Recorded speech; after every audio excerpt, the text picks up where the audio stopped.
Hi, I'm Tracy Townsend. I'll be bringing you through the top stories from around Columbus.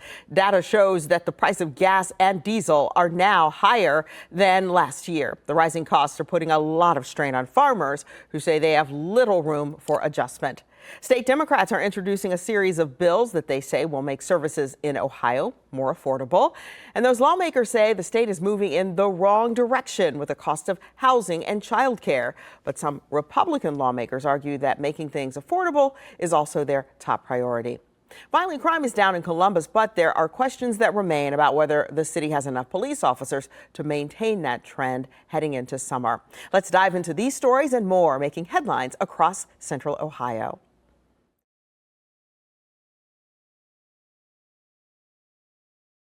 It's probably the horrifying, the worst fire I've ever seen. Neighbors in disbelief say they woke up to the fire early in the morning. You don't really picture waking up first thing in the morning to get ready for work, and imagine to see not just a small little fire with a few responders, but an entire building that had to have dozens of people out to respond to it just at the end of your driveway. A Lancaster police report says the 3 people who died were Mason Marshall, Kristen Woodman, and their 9-month-old son. The report says Marshall was seen holding his daughter out of a 3rd-floor window. It says neighbors helped get a ladder and officers got the 5-year-old down. Then one officer's report says Mason yelled that his wife and baby were still inside the residence. I told him to go get the baby and he went back inside the window and did not come back out. 10 TV asked Lancaster police about that situation. Chief Nicholas Snyder responded, saying Lancaster Police Department officers responded immediately to the scene, helping rescue and save the life of a young child. In the chaos of the moment, officers were under the impression additional victims were inside an upstairs window and asked for them to be retrieved. An adult at the window returned inside just as the upstairs floor became engulfed. Life-saving decisions were made in split seconds, and the heroic efforts of officers, firefighters, and citizens should be commended, and we're deeply saddened by this tragedy. Very shocked. Very shocked. I don't wish this on anyone.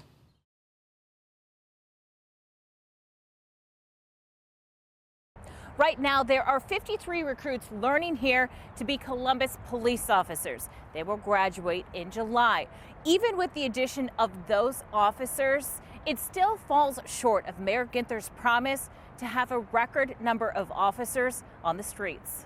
Ginther said in his budget proposal address in 2023 an historic investment in police staffing by the end of 2025 and budgeted for 3 police academy classes. At the end of next year, we have to have more police officers in the city of Columbus than we've ever had before in city history. The Department of Public Safety says there were a record number of officers in 2019. At the time, there were 1,985 officers.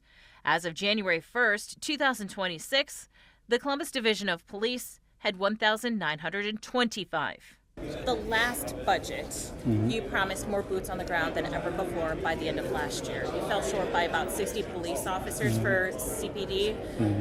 You have put forth one less class this year. So when you tell citizens who say, Mayor, you've made us a promise. We're going to continue to invest. As you know, we've made historic investments, 3 police classes every year for the last several years. We have more officers today than we had last year, the year before that, based on the stats that I've seen from public safety. We need to continue to invest because we continue to grow as a city. In 2025, the city budgeted for 190 academy recruits. 96 of them graduated, according to data from the city. FOP President Lieutenant Brian Steele said at a recent graduation, staffing levels have been a concern for years. You can have a short police department. Why it's so important to have a well-staffed police department is calls for service. If you're short, it's going to take a little bit longer for that man or woman in the police car to get there. For 2026, Ginther budgeted for 2 police classes. I wish I could have funded a 3rd police class this year and a 2nd fire class. But these are difficult decisions that we have to make as elected officials on behalf of the community based on resources that we have available. And Mayor Ginther says if the city can find the money, they will have a 3rd recruit class. In Columbus, Lacey Crisp, 10 TV News.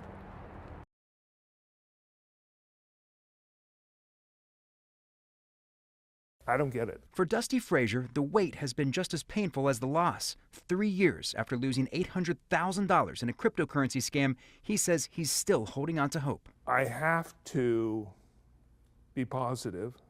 It's been a struggle. And now that wait is starting to impact his future. If I find a less expensive house, buy it and sell my property, and at least I'll have some money, some residual to live on. That would be the worst case scenario. Investigators with the U.S. Secret Service say cryptocurrency scams are becoming more common and more complex. How prevalent are they these days? Extremely. We get 1 to 2 calls a week, ranging anywhere from a few $100s in the crypto ATM to multi-million-dollar losses. And getting that money back is far from simple. A very, very slim margin of those victims actually get their money back. We use software tools that trace crypto through the blockchain, and we hope that it doesn't get divided up into such small pieces that we can actually recover some of it. It is an extremely long process from start to finish, from freeze to seize to forfeiture, and then petitions for remission. You're talking, I would say, probably at the quickest about 2 years to get your money back. As for the investigation into Dusty's $800,000, all I'll say for that is that we're still working it. It just sounds like a pre-recorded message. Yes, we have your money. Okay. We're working on the case. If I could get $50,000 or $100,000 of $800,000, that would be a nice start. Can some of the money be given back to the victims without it all being found? We have to wait till the case is closed. So Dusty is weighing his options. You're looking to downsize. Yeah. As the waiting game continues. So I'd like to put this thing to bed. I'm tired of it.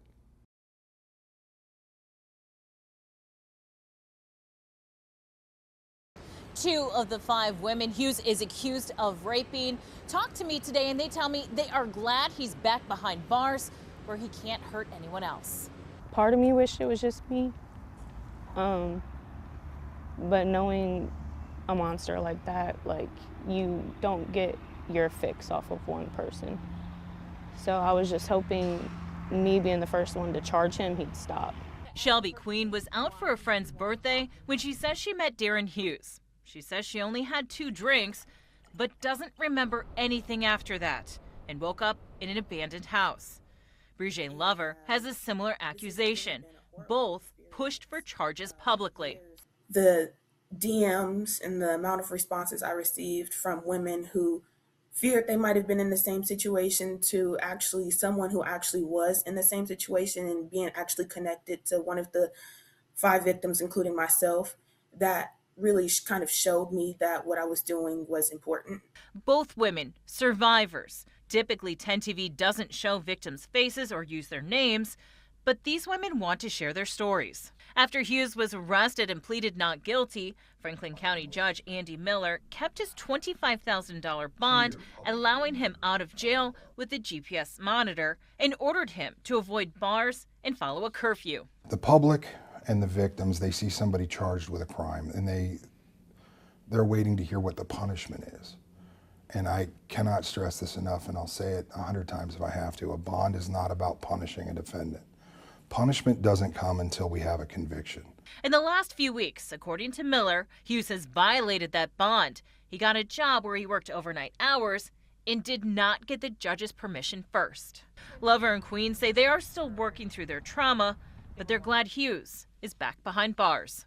The facts of this case are gruesome, and that there are predators and that women do need to be safe.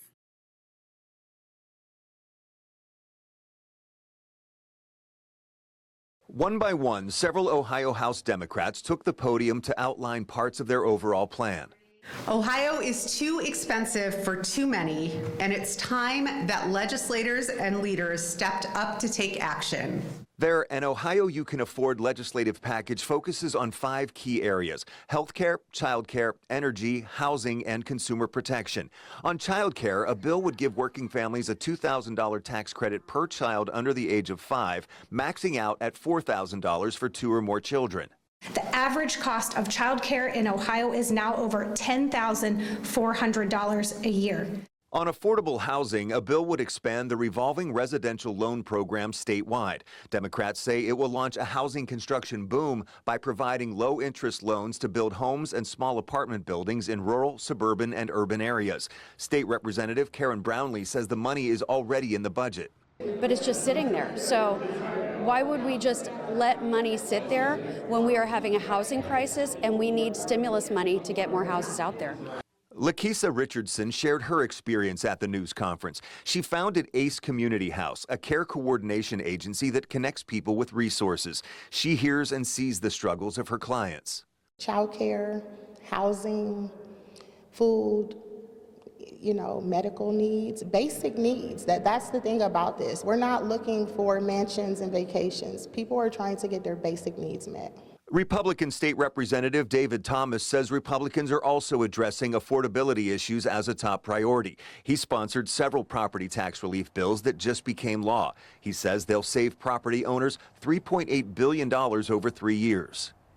We've done things, this General Assembly alone, that has not been tackled in Ohio in decades. And we're going to keep going full throttle with that for this year, and it's only going to get better.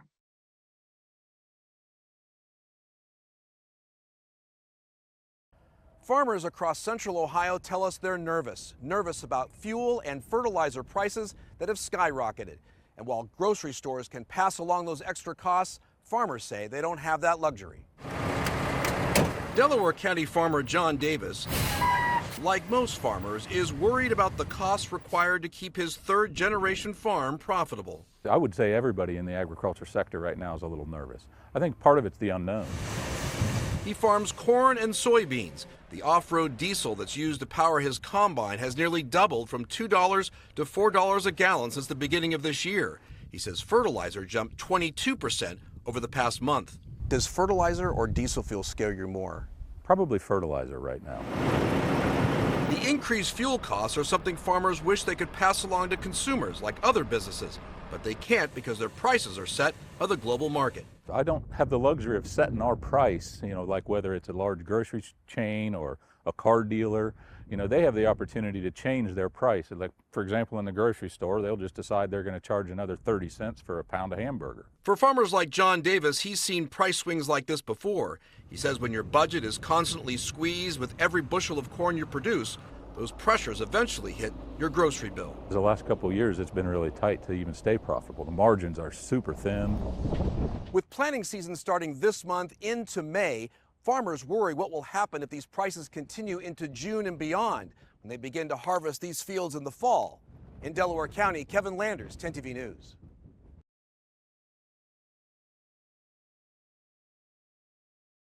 You're going to be on TV, bud. No. We caught up with Sue Clark on a shopping trip with her grandson Hudson. Are you ready for orange barrel season?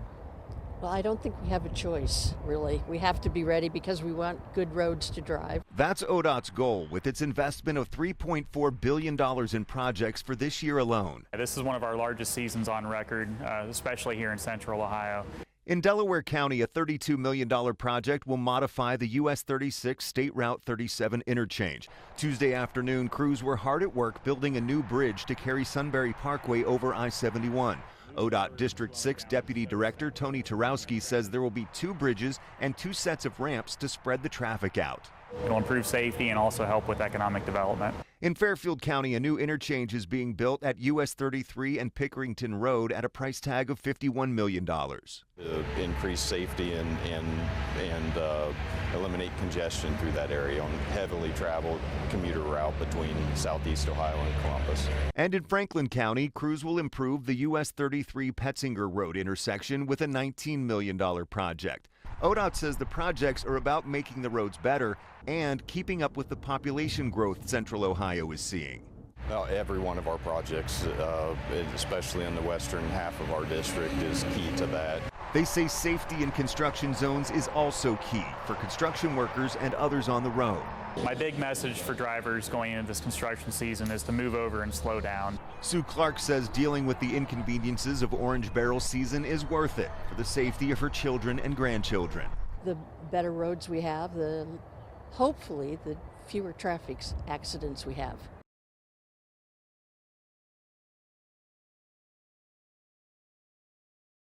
Lancaster police say the 11-year-old boy was riding his bike out onto this stretch of road when he was hit. He is expected to recover. See them all the time, all the time. They like to run up and down in the middle of the street, go over the bumps on the sidewalks, go quickly with no regard to cars backing out, and they come so quickly, it's very dangerous. With many schools on spring break and temperatures finally warming up, kids are filling the sidewalks and streets with their bikes and scooters. Valerie Lacey says as a driver, she's always taking a second look, watching out for the kids. Absolutely, absolutely. You've got to look and look and look and look again. Yeah, you got to be safe. Lancaster police officer Franklin Graff says last night's incident appears to be a scary accident. He says the boy was not in a crosswalk and crossed lanes of traffic. He said the driver stayed on the scene. The biggest thing we like telling children is to realize that a vehicle is so much bigger than you. Sit down and say, you have to pay attention. Never, ever go into traffic outside of a crosswalk area. You always want to make sure that all vehicles can see you if you're crossing the road. Last week, a child on a scooter was hit by a car near Scioto Darby Elementary School, according to police reports. That child was not severely injured. Be mindful of children. Stay off cell phones. Pay attention to the roadway. Watch all traffic, especially if you're in an area where there's children. Be mindful just that you don't know what they're going to do. So always be safe and try to pay attention to that. Watch your kids, tell them things that can happen. And Lancaster police say with the warmer temps, this is a reminder for parents to have that conversation with their kids and for drivers to pay attention. In Lancaster, Lacey Crisp, 10 TV News.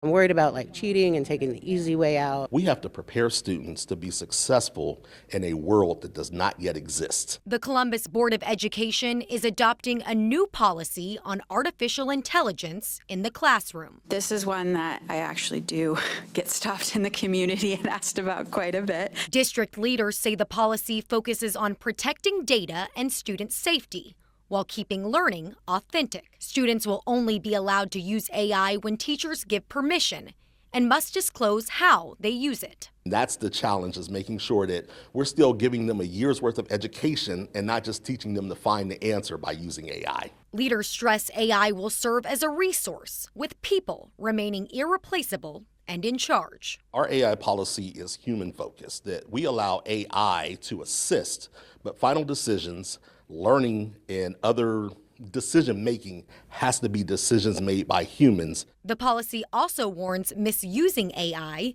including cheating, bullying, or creating harmful content, could lead to discipline. There's opportunities if it has to be amended, but we want to keep up with the changing AI that's happening. The goal is to prepare students while keeping learning safe, ethical, and human-driven. CCS parent Jennifer Creighton says accountability and oversight will be key. Because as much as I love my kid, he likes to take the easy route sometimes, and so making sure that that doesn't happen, but also making sure that the district and the schools and the teachers, they're all using it responsibly with prudence. That's a wrap on this week's edition of Around Columbus, your look at the stories shaping Central Ohio. Thanks for spending time with us. Stay safe, stay informed. We'll see you next time. And don't forget, you can always get the latest updates on the go with the free 10 TV News app.